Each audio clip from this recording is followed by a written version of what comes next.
about you. I always say under this dress and heels is a tomboy. Yes, real. I wanted to be jumping off of shit and wrestling, and I didn't want to be sweeping and vacuuming, but I had a Mississippi Big Mama, so that's what you had to do, cook and clean at the age of 6. Lord help me. Let me put this on shake. You married? No, I'm not. Remember, she looking, she said. Right, you heard that? See, you weren't paying attention when she did her thing. You weren't in the room last night. I was like, I'm she- dating. I was she like, well, took I'm really not dating, but I want to be dating, and I live in took a Dallas, so pause. anybody... And let everybody know, just in case. That's probably why I got 83 opt-ins Look. while I was up there. Phone was lighting up. They was like, wait a minute, she smart, got home. I seriously, She looking? I Hold on. seriously want to show you this text message from my assistant. Look, everybody was on their phones.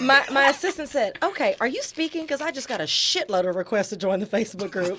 And I said, yes, I just spoke on Tuesday. Yay, tons of join requests, tons. I guess I that's remember you why. saying, I do remember the point you made. Now, if you send me a friend request, you guys, I'm going to send you a message. And you know how many friend requests I got? People don't listen.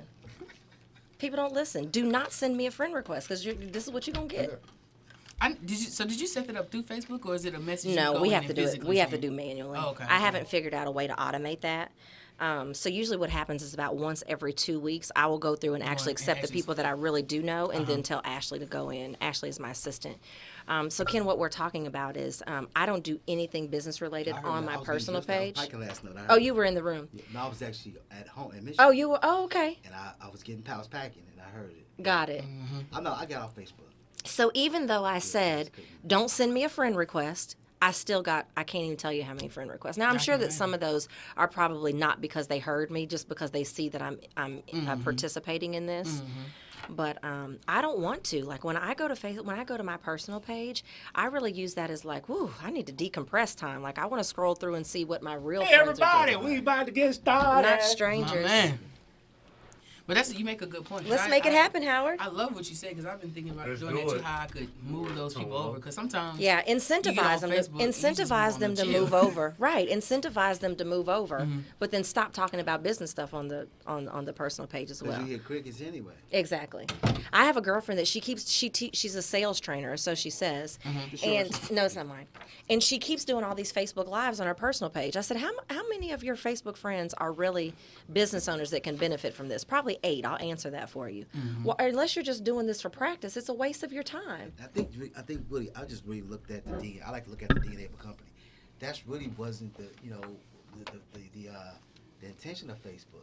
It wasn't. It was not. And so people have just really, my opinion, people who were looking for a business found an emerging market and started to monetize it and just kind of milking it. I don't believe in income. I believe in income. Can I also? There's no product. I also think that we get You caught don't up. own the intellectual property. That's what I don't like about it because Yeah. I'm a creator. Yeah. So you don't own anything. Right. And that's a problem. This is probably a conversation for when we get on air, but we get caught up in the should do's. Keep talking, and we'll just. We get caught up in you should do this and you should do that. You got to shut down some of the should You do's. should do- you should do So, because perfect example, I had met this guy in Dallas. And so I just can't figure it out. I'm a cerebral guy. I have not figured out how to navigate on this. So all my team, my wife, everyone's saying, why you not on there? I just delete it. The only thing that's worked for me is having a private Facebook group that the only conversation that I have is about my zone of genius, and I'm just sharing content in there, I'm asking questions in there, and I promote in there. The rest of it is... What's the difference in that and having a business page? It's the same. That's what I It's the figured. same. Yeah. That's what I was gonna ask you. Was that different than having? You know how they say you can create like a fan page or People- business page or, People engage in groups because that's what it is. It's a group. It's not a page, right? So on your page, it's just that. It's just a page. People like it. They don't always necessarily see your The stuff. difference is it's closed versus open. Closed. Well, you can have it. Yeah, I do mine closed. It's in your page though.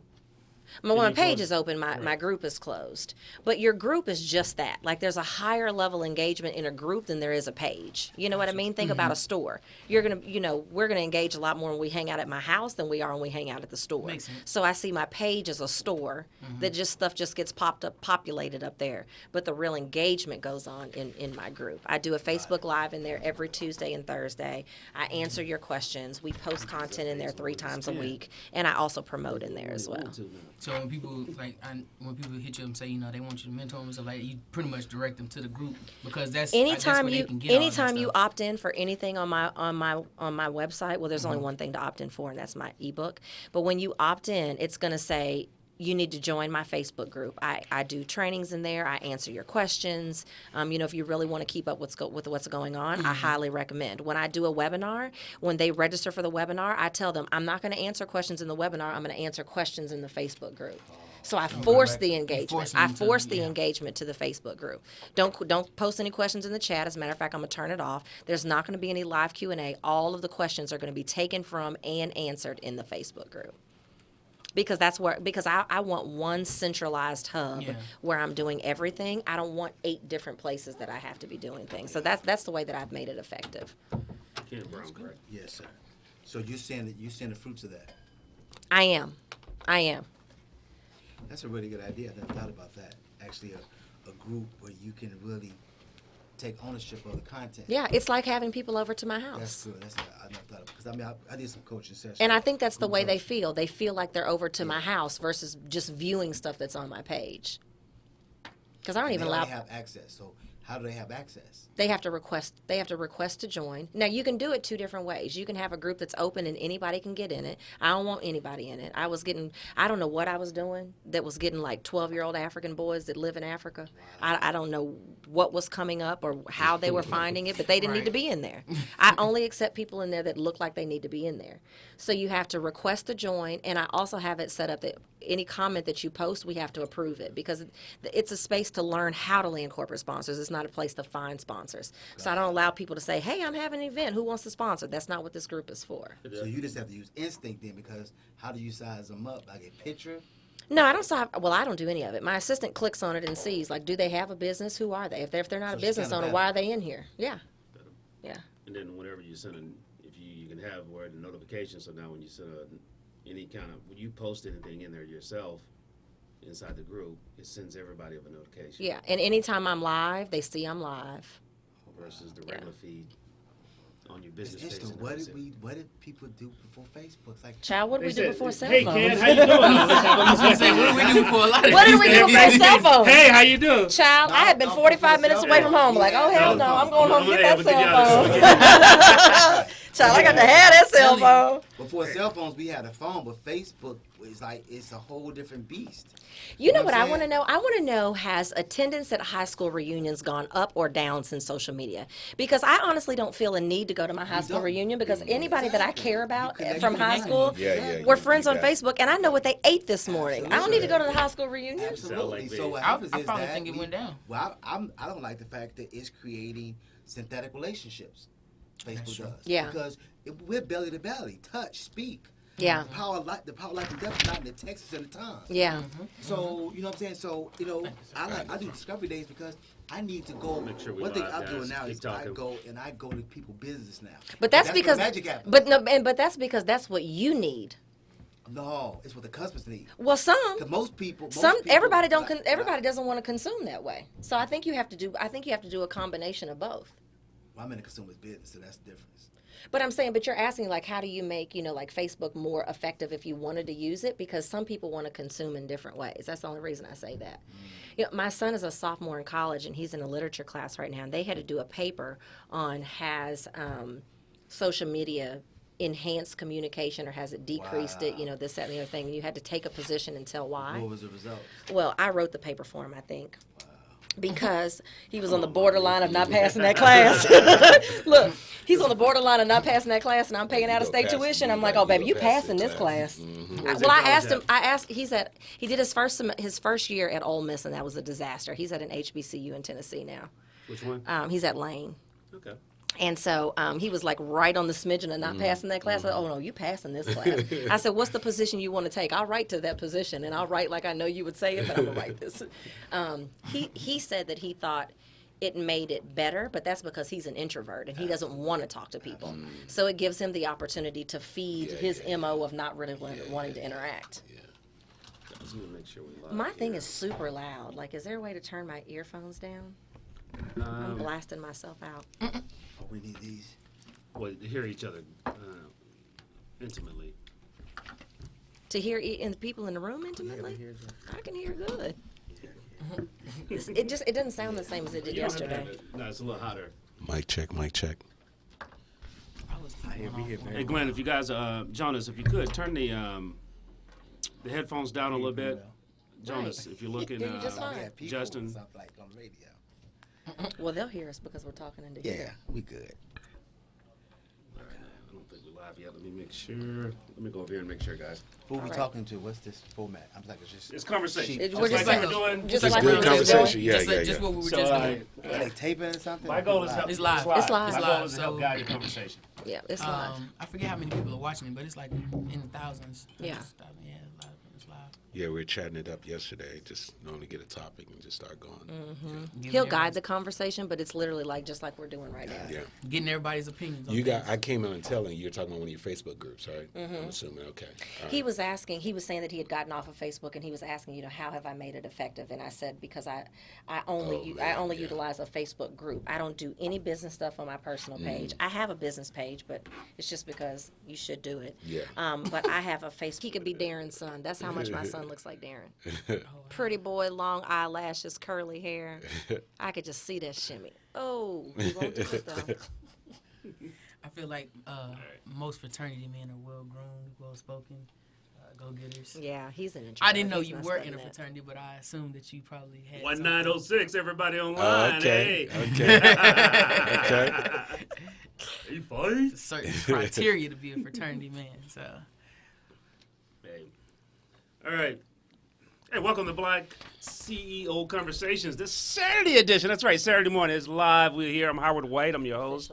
And we're going to be having fun all morning and all afternoon. We're going to go like we did yesterday. And, if you're listening, if you're looking, I want you to do a couple things. I want you to share it. That's right. Hey, this is about collaboration. We got, I would say hundreds, but it's in the teens. Thousands. No, of speakers in. Oh. But hundreds of thousands of people have jumped on and got some knowledge. But hey, the thing about knowledge? Knowledge is not power. If you don't apply it, it's just like electricity until you turn on the switch. You're still in the dark. So I want you to get out of the dark and apply that knowledge to whatever it is you're trying to do, and reach out to the speakers. Let them know. Show them some love, saying, hey, you're blessing me. I had a chance to talk to one of my cousins here in the DMV area because we're live in Laurel, Maryland. You can still come on out to 8101 Sandy Spring Road in Laurel, Maryland. That's Maryland for you good old country folks from down south like me.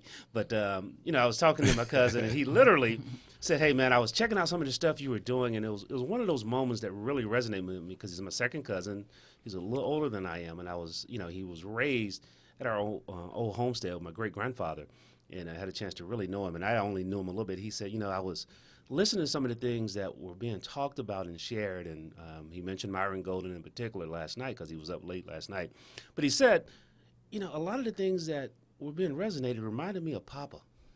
That was my great-grandfather, and it just, it gave me chills, That's to think good. back to that. And so a lot of those old wisdoms that our forefathers truly, truly had to live in order to survive, we now can implement those things and thrive. Okay, I want you to get that. Our forefathers utilized those things to survive, but we can use those things to thrive. That's good. Awesome. So with that, hey, as you can look around the podcast room, you can see some folks here that are in the room. We got some great folks. If you tuned in yesterday, you should have seen some of these people here. We'll start with ladies first, as always. I got a room full of Chivalry isn't gentlemen. dead. No, Yes, it is not. My mama would talk about me if I did not. Miss Sponsorship herself, 2017, Miss Shayna. Hi, everybody. It's Shayna Rattler, the corporate attraction coach. Happy Saturday. Yeah, so, I'm gonna dip out. I'm gonna dip in and dip out. A little hopscotch kind of thing. So we're gonna do that. I've got 1, 2. But, we're going to jump in and kick it off. As I was telling someone earlier, my interview style is blank sheets and go from there. But before we were talking about something, it was something that, as we were getting set up, that really resonated with me. Should do, could do. Yeah. So let's talk about that. I think, Shayna, you were talking about that, and Hey, let's dive into that. Well, what were you talking about when you said should do's and could do's? Yeah, I said we got to shut out the should do's. You know, there's all these things that we're told as business owners that we should do. I don't know if they're really seeing me, but I'm air quoting. All these things that we should do. You should be on Facebook. You should do paid ads. You should be a speaker. And you really have to look at, like, what is your overall strategy and what is going to be the most effective to get you there? We were specifically talking about Facebook. And I said, look, you know, I only do Facebook in my group. That's that's what's been effective to me. Everybody's like, but you get all these thousands of requests on Facebook and you turn them away, or you only accept them if they're willing to go into your group. Yeah, that's my personal decision. When I look at my Facebook page, I want to veg out. If you're going to show me what you ate last night, doggone it, I want to know who the hell you are. So there's all these things that we've been told that we should do. And maybe it's not just in business, but maybe it's been, you know, this is what you should do with your life. You know, I went to school to be a therapist, did very well as a therapist, spent a lot of money to go to school to be a therapist. And then I shifted and I was like, oh, now I'm going to be this coach. And people have been asking me how to start a business and how to grow a business. I'm going to be a business coach. But you should be a therapist and you should be a doctor. I had an uncle that said that he wouldn't rest in his grave until I became a lawyer because I should be a lawyer. So what So are he's those still things? living, right? No, he dead, and I ain't no lawyer. That man he's uncomfortable, but hey, it is what it is. I got the mouthpiece of a lawyer, which is why he probably told me that would be a good lane for me. But I just want everybody to check those should do's. And sometimes when somebody tells you should do something, maybe you should. But I don't want you to do things just because you feel like you should do them. Most of the should do's need to shut up. So let's dive further in that. You know, Andy and Jeremiah, if you would, how do you filter the should do's and make them determine whether they should be part of your plan or not? Well, I think one of the things is you just got to establish your lane. And so what's going to be your lane? You know, being a professional speaker, when I first started off, you know, you get out there and you're just sort of trying to figure out, well, what's going to be your niche? What is it that you're going to do? And I believe that there's a lot of entrepreneurs when they first start off, they're in the process of literally just trying to do everything, right? And as Shayna talked about, many of which are things that people told them that they should be doing, right? And so at some point, you've got to separate yourself in the marketplace and you got to figure out what's your lane. So for me, I made it very clear some years back that my lane was that I was going to help people specifically to be able to establish their signature stories so that they can magnify whatever it is that they're doing, so that if they're getting in front of audiences, they're having more impact. If they're entrepreneurs, if they're coaches, so that they can sell more products and more services. And so that allows me to really get really focused in my marketing, in my approach, and